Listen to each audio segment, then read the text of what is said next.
Jai Ho, my dear students. I am Ratnakar Suryamshi from SK Public School.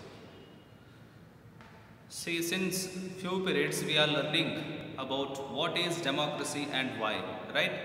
So let's highlight what we have learnt already till today.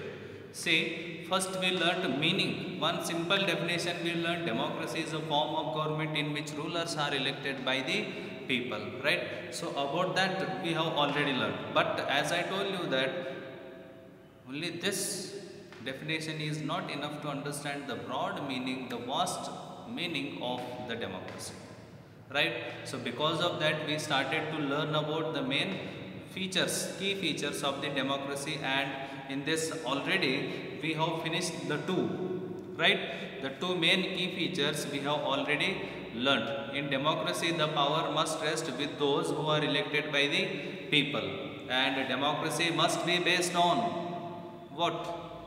Free and fair election, where those currently in power have a chance of losing.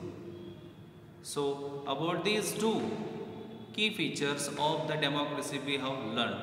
So today we will learn the remaining important two features of the democracy. Say the third key feature of the democracy is, in a democracy each citizen must have one vote.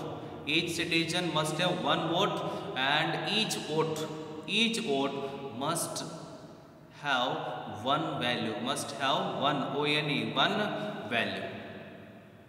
So this is the third key feature of the democracy. See that just we will learn about some other countries' example. Say in Saudi Arabia there is no right to vote to women. In Saudi Arabia, women do not have right to vote at all. In Saudi Arabia, only men have right to vote in Saudi Arabia. And even in Estonia, say the citizenship, taking citizenship is very hard to the Russian minorities. I mean, those who are living, migrants from the Russia in Estonia, those people are facing very much difficulties to get the citizenship of Estonia. I mean, there was no proper right to vote to the Russian minorities, those who are living in Estonia. It is difficult to them to get right to vote in Estonia. To whom? To the Russian minorities. And even say in Fiji also. In Fiji, the electoral system is such that the vote of an indigenous Fijian, has more value than that of an Indian Fijian. I mean, the vote value of the indigenous Fijian is more valuable, or it has more value than that of the vote of the Indian Fijian. I mean, there is no equality in the value of vote in Fiji. And in the Estonia, as I told you, that Russian minorities can't get the citizenship, can't get the right to vote easily. And in Saudi Arabia, there is no right to vote to women. Women do not have right to vote at all in Saudi Arabia. So by these three examples, we can understand that the three examples or the three countries we mentioned, we learnt now, those three countries are not democratic countries, right? In a democracy, each adult citizen must have one vote, and each vote must have one value. This is the third key feature of the democracy. Then the next one is, a democratic government rules within limits set by constitutional law and citizens' rights. A democratic government rules within the limitation, within the framework, within the control of constitutional laws, and within the limitation of rights of the citizens. How we have fundamental rights? The same.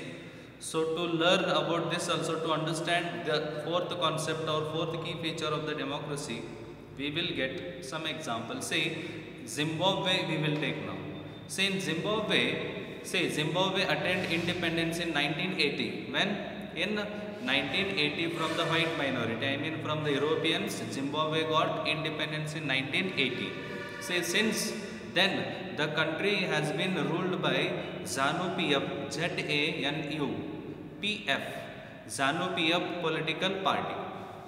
This party ruled the country since the independence.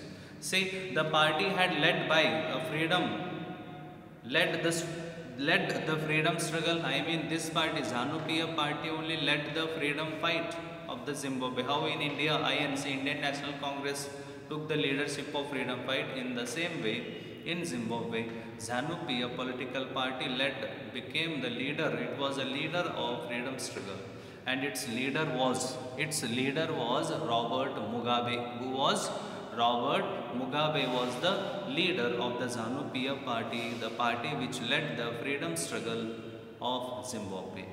Then see, Robert Mugabe, as I told you that he has been ruling the country since independence.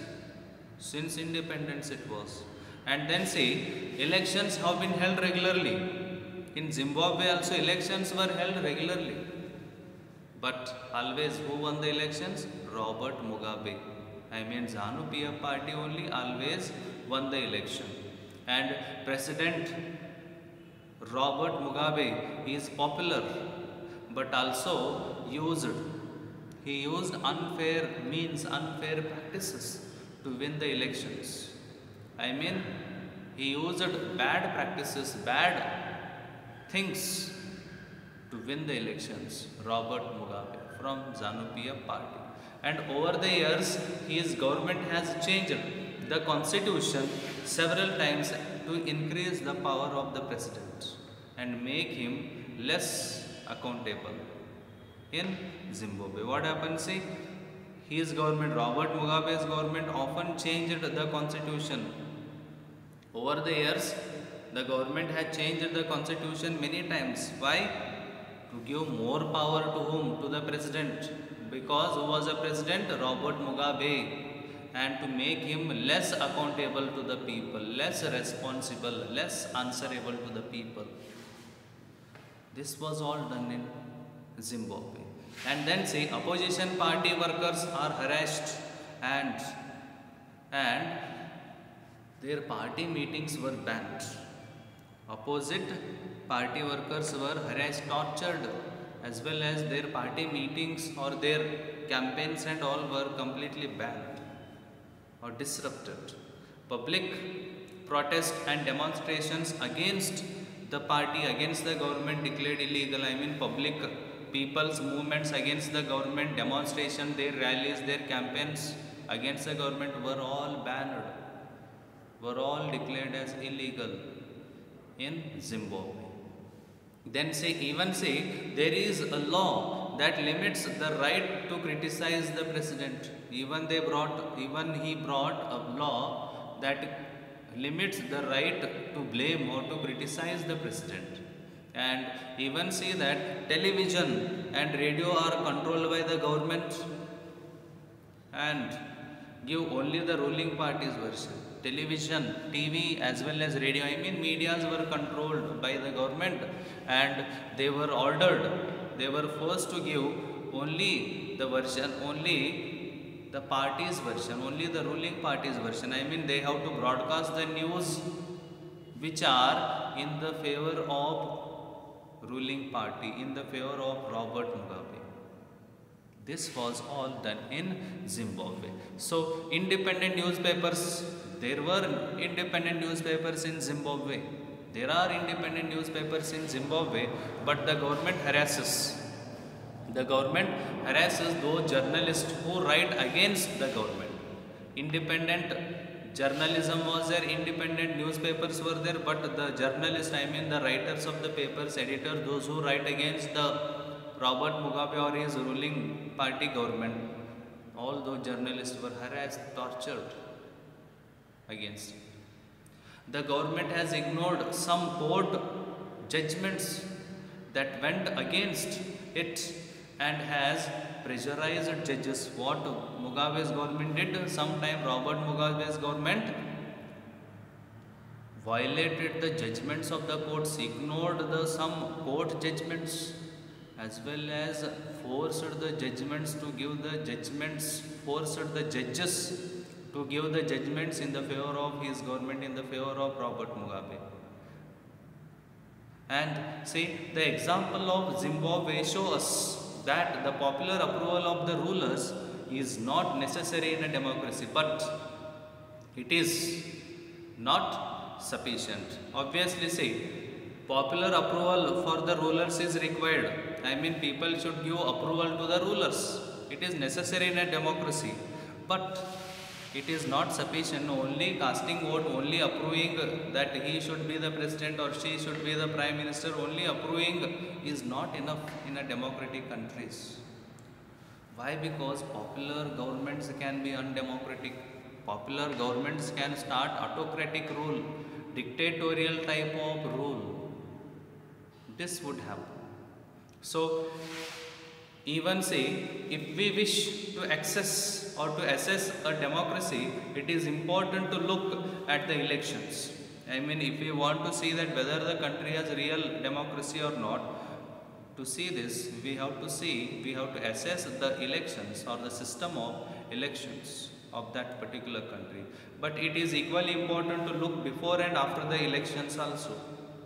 Even it is important to see what would happen after the elections and what was happened before the elections. About these things also we have to consider to call one country as a democratic country with elections.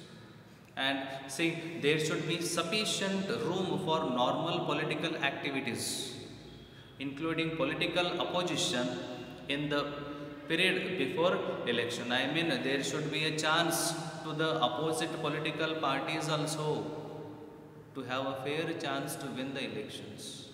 There should be a chance to the opposition parties.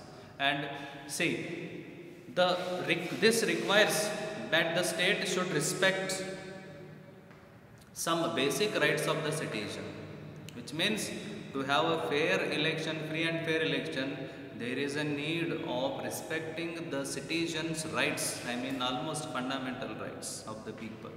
So, they should be free to think, people, voters, adult universal franchise, adult people, adult citizens of the country should be free to think, and they should be free to cast their votes, and they should cast votes according to their own opinions, which means they should be free to have their own opinion, they should be free to think, and they should be free to have their own associations, and they should be free to go on protest and take political actions. So these all rights should be given to the citizens. Then only the free and fair elections could be held, and everyone should be equal in the eyes of law. Each one should be equal in the eyes of law. Everyone should be equal in the eyes of law, and these rights must be protected. These rights must be protected by an independent court. I mean, the rights of the people should be protected by an independent court system, judiciary, which means judiciary should be independent. For example, in India, just one example I am telling, in India, we have independent court system. Is it? We have independent judicial system. Our judiciary is not influenced by executive or legislative. So that's why we have independent judiciary. So there should be an independent judiciary in a democratic countries to protect the rights of the citizens, to protect the fundamental basic rights of the people. And see, here we understand that there are some conditions to apply to the new way a government run after the elections. I mean, some conditions should be applied to the government in the way it runs, in the way it governs the country after elections. A democratic government cannot do whatever it likes or whatever it wishes. Democratically elected government should not do whatever it likes or whatever it wants or whatever it wishes, simply because of it has won an election. Only because of winning election, ruling party should not take decision whichever it required or whichever it wishes or wants or likes. Only because of elections it cannot take any decision like that, right?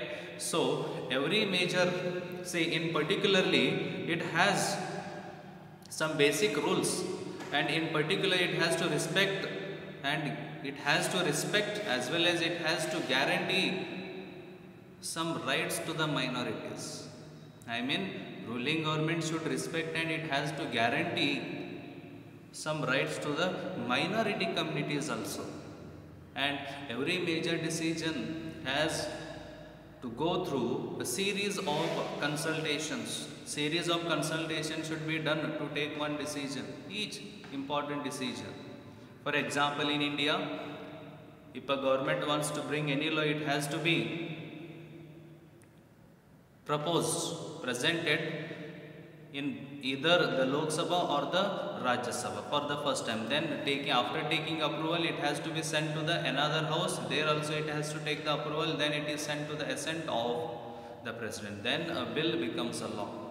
This is what we call consultation, series of consultation. So through this series of consultation, only major decisions should be taken place. Major laws should come into force in democratic countries, and every office bearer has assigned by the constitution, and the only, say, each person is responsible to the constitution and to the laws of the particular country, laws of the constitution. Each office bearer, each minister also is responsible what? To the laws of the constitution as well as to the responsibilities. Each office bearer is responsible. And see that even we can mention each of these is accountable not only to the people but also to the other officials. Each official is also responsible to the people as well as to the other officials also, other independent officials. For example, if judiciary takes any decision, it is responsible to the legislative, accountable to the legislative as well as to the people of India as well as to the executive. If executive takes decision, then executive also responsible, accountable, answerable to the people. Even in the same way, if legislative takes decision, then it is answerable, accountable to the people of India, to the judicial system of India also. In this way, each organ of the government should be responsible. So that's why we have the fourth feature of the democracy is a democratic government rules within limits set by constitutional law and citizens' rights. So these are the main four features or key features of the democracy. So in the next class we will learn once again the meaning, definition, one summary meaning of democracy. Then we are going to learn why do we need democracy? Why democracy? So about these all the things we will learn in the next class. Okay. Thank you. Jai Hind.